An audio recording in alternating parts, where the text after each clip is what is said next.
Hello, everyone. This is Coach Oliver once again. Welcome to day number 3 of the American Cup 2022. For today, we will discuss Wesley So's elimination game against Jeffery Xiong. It's win or go home for both players.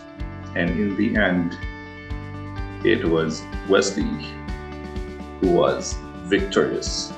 Let's check it out. In the first playoff game, Wesley went for b4. He was white. Knight into f6, c4. All right, in the elimination bracket, they play 2 rapid games, unlike the champions bracket where you play classical games. Okay, it's an exciting format. Interesting, by the way, to say the least.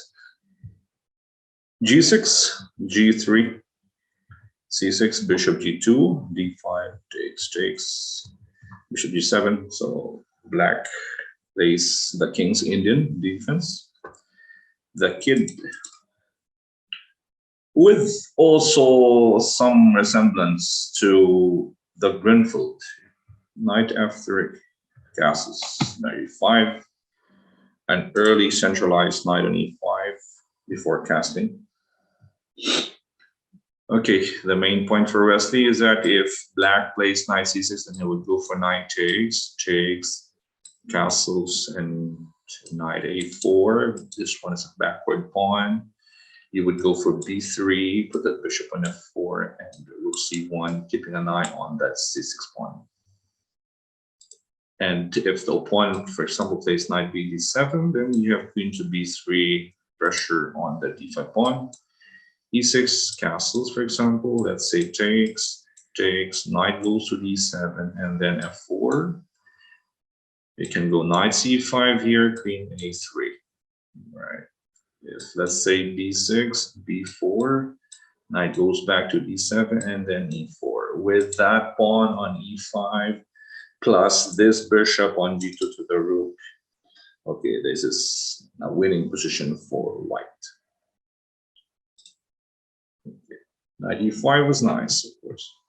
Bishop into f5, bishop f4. Knight e4, queen b3.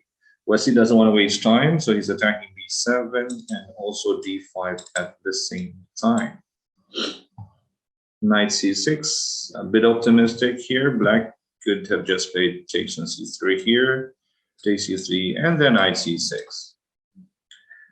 Okay, the difference here, queen takes d5, white still has queen takes d5, and knight takes e5, d takes d5, queen takes d5, bishop takes on d5, rook ac8, pressure on c3, rook c1, b6, let's say castles, and then bishop h3, rook goes to d8, h6 trying to go for g5. It should be fine. Should be fine for black. If let's say e6 here, you can just take this attack on c3.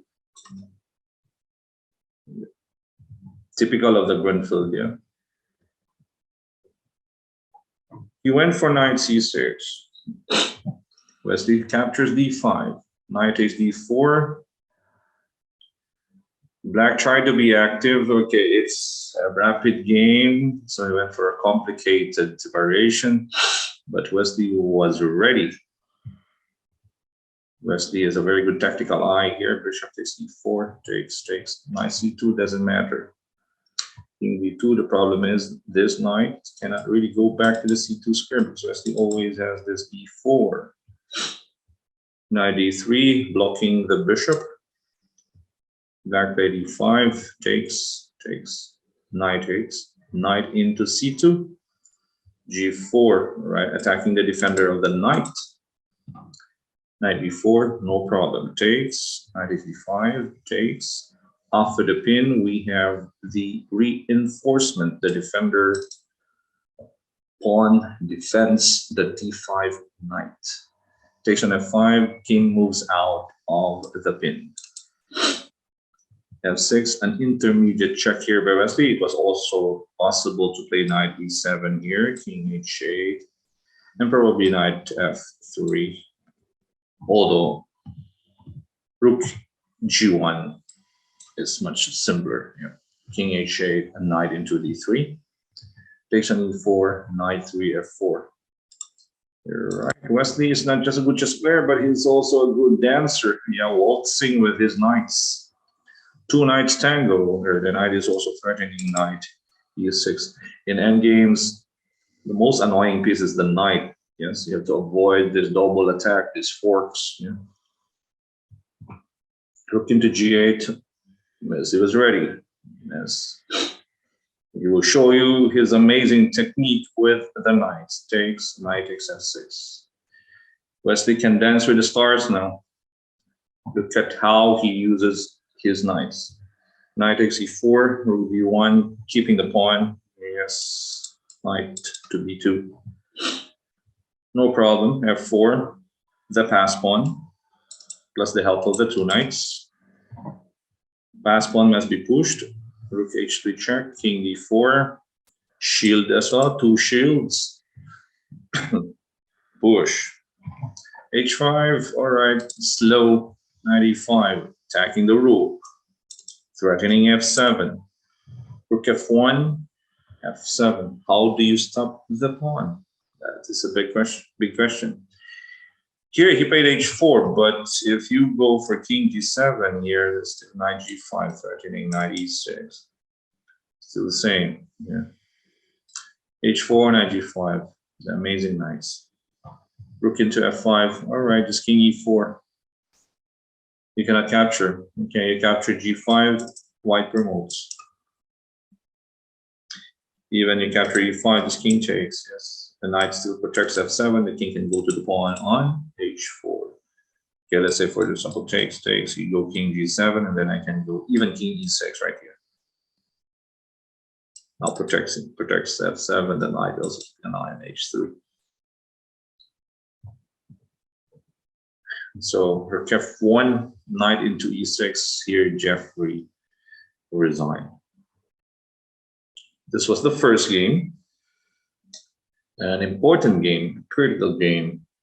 Okay, once in a mini match of two games, you get one, you score one. It gives pressure to the opponent to bounce back. Okay, in the second game though, Jeffery was in a better position. Yeah, he was actually better here, but Wesley was tricky with this D4 move. Okay, provoking Jeffery to go for rook E4. Right, it's an attack on that pawn on D4, right? Tempting. But Wesley has this bishop F1. Now, what's the point? If let's say the bishop captures the pawn, Wesley has rook G2. King goes to H3, rook A2, wherever. Yeah. Even if you go H4, if you go H4 here, there's rook H2, King G3, rook G2. Wesley saves a perpetual check. Yeah, saves the game, wins the match. Right, Jeffery missed this. He should just play here rook C1, attacking the bishop. Yeah, if let's say bishop E2, you go from behind, rook C5 check, king goes F6, and you go to D5. It's easy. Yes. If you push that pawn on D3, you have also a pass pawn. If let's say Wesley try to stop it with rook H1, you have the other pawn here. The king has a shield on F4. Nothing, no perpetual. You push the pawn on D3. Okay, how do you stop this? Rook is from 9. Yeah. Bishop is protecting that pawn. A7. But then after rook E4 here, bishop F1, rook F4 check. Wesley is king G5. King F5. King. And takes on H5. It was actually still passable here for white to go bishop C7, and he had probably missed this one. But the main point of bishop C7 is to keep an eye on H2. If let's say go rook G2 check, you have king H4, no rook H2 check.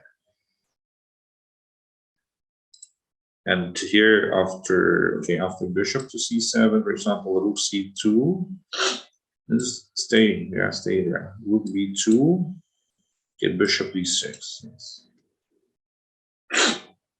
Maybe he was worried about d3 here, rook to d4, and some bishop e2, d2 ideas, But Wesley say this one takes in g6, king f7, d2, nice move, t1, takes the rook on g1, right, king f6, rook a4, king into f6 back, nothing white can do, bishop d8, rook b4. The pawn cannot push, the rook will just go back, pawn is dead. The king cannot move back as well, he cannot move back to f3 or g3 because the king will go f5. If you move bishop to 7, you can just attack the bishop on c4. You go bishop e5 and just rook to e4, bishop 7, rook c4. It will still be repetition. Okay, so after bishop d8, just rook b4, bishop h4, rook a4. Nothing much. King f6, king g6, king f6, king g6, and it's a repetition, a draw, and with the win in the first game with his 2 knights, Wesley moves on. In the elimination bracket. It's an interesting tournament. You lose one match, you're still alive, but you lose 2 matches, you're out. Okay, it was a different Wesley this time compared to his match against Sam. All right, so that was it. So congratulations to Wesley for winning against Jeffery. Okay, good luck on his next assignment. We will continue to cover the American Cup 2022. Thank you for supporting our channel, Cards Match Chess and Cards Match Entertainment on Facebook and YouTube. This is Coach Oliver. Stay safe, everyone. Bye-bye.